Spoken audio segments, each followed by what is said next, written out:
আসসালামু আলাইকুম প্রিয় দর্শক, আশা করি সবাই ভালো আছেন।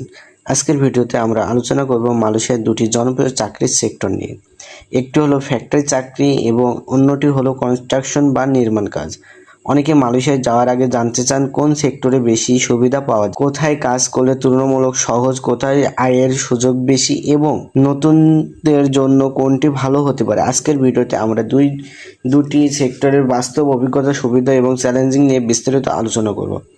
প্রথমে একটি কথা বলি, ফ্যাক্টরি চাকরি নিয়ে মালয়েশিয়ায় ইলেকট্রনিক্স, খাদ্য, প্লাস্টিক, রাবার, গ্লাভস এবং অটোমোবাইল যন্ত্রাংশ তৈরির কারখানাগুলোতে বিদেশি কর্মীদের নিয়মিত প্রয়োজন হয়। ফ্যাক্টরিতে সাধারণত নির্দিষ্ট শিফটে কাজ করতে হয়। কাজের পরিবেশ অনেক ক্ষেত্রে ভবনের ভিতরে হয়, প্রচণ্ড রোদ বৃষ্টির মধ্যে কাজ করতে হয় না, তাই অনেক নতুন কর্মী এসব সেক্টরে তুলনামূলক আরামদায়ক মনে করে। ফ্যাক্টরি আরেকটি বড় সুবিধা হলো অন্য কোম্পানিতে নিয়মিত ওভারটাইম করার সুযোগ থাকে। যদি কোম্পানি কাজ বেশি থাকে তাহলে অতিরিক্ত সময় কাজ করে মাসিক আয় বাড়ানো সম্ভব।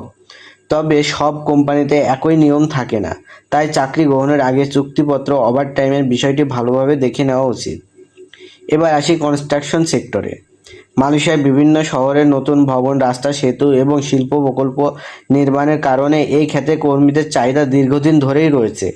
এখন কাজের ধরন অনেক বেশি, শারীরিক পরিশ্রমের দিনের বেশিরভাগ সময় খোলা পরিবেশে কাজ করতে হয়। গরম, বৃষ্টি বা ধুলাবালির মধ্যে অনেক সময় কাজ চালিয়ে যেতে হয়। যাদের রাজমিস্ত্রি, কার্পেন্টার, স্টিল ফিক্সার, টাইলস বসানো, প্লাস্টার বা ওয়েল্ডিং এর মতো কাজে অভিজ্ঞ আছে, তারা কনস্ট্রাকশন সেক্টরে ভালো সুযোগ পেতে পারেন। দক্ষ কর্মী সাধারণত অদক্ষ শ্রমিকদের তুলনায় বেশি বেতন পান এবং ভবিষ্যতে সুপারভাইজার বা টিম লিডার হওয়ার সুযোগও তৈরি হতে পারে। অনেকে প্রশ্ন করেন, বেতন কোন সেক্টরে বেশি থাকে? এর নির্দিষ্ট উত্তর নেই, কারণ বেতন কোম্পানি, কাজের ধরন, দক্ষতা, অভিজ্ঞতা এবং ওভারটাইমের উপর নির্ভর করে। কোনো ফ্যাক্টরিতে ভালো ওভারটাইম থাকায় মোট আয় বেশি হতে পারে, আবার দক্ষ কনস্ট্রাকশন কর্মীরাও ভালো আয় করতে পারেন।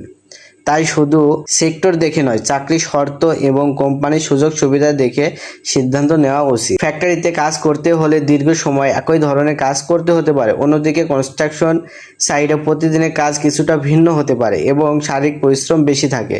তাই নিজের শারীরিক সক্ষমতা, অভিজ্ঞতা অনুযায়ী সেক্টর নির্বাচন করা কিন্তু আপনাদের জন্য ভালো। এক কথায় যেসব ইয়াং জেনারেশন ভাইরা আছে তারা যদি মালয়েশিয়াতে যায়, দেখা যাচ্ছে আপনার ফ্যাক্টরিতে কাজ করার কিন্তু ওদের চান্স বেশি থাকে, কারণ কনস্ট্রাকশন সেক্টরে তাদের জন্য অনেক অসুবিধা হতে পারে।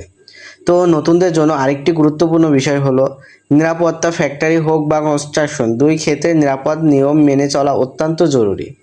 হেলমেট, সেফটি জুতা, গ্লাভস বা অন্যান্য সুরক্ষা সরঞ্জাম ব্যবহার করলে দুর্ঘটনার ঝুঁকি কমে যায়। যারা প্রথমবার মালয়েশিয়ায় যাচ্ছেন তাদের জন্য সবচেয়ে গুরুত্বপূর্ণ পরামর্শ হলো কোনো সেক্টরেই শতভাগ ভালো বা খারাপ নয়। আপনার দক্ষতা, শারীরিক সক্ষমতা, কাজের অভিজ্ঞতা এবং ভবিষ্যৎ পরিকল্পনার সঙ্গে যে কাজটি বেশি মানেই সেটিই আপনার জন্য ভালো হতে পারে। সব সময় বৈধ উপায়ে বিদেশ যান, চাকরির অফার সেন্টারে ভালোভাবে পড়ুন, কোম্পানির নিয়ম জেনে নিন এবং কোন দালালের মিথ্যা প্রতিশ্রুতি বিশ্বাস করবেন না। বিদেশে সফল হতে হলে কঠোর পরিশ্রম, পাশাপাশি সততা, সময় মতো কাজ উপস্থিত হওয়া এবং নিয়ম মেনে চলার অভ্যাস গড়ে তুলতে হবে। সব শেষে বলবো, মালয়েশিয়া ফ্যাক্টরি এবং কনস্ট্রাকশন দুই সেক্টরে কাজ সুযোগ রয়েছে, কিন্তু আপনার জন্য ভালো হবে তা নির্ভর করবে আপনার দক্ষতা, অভিজ্ঞতা এবং ব্যক্তিগত পছন্দের উপরে।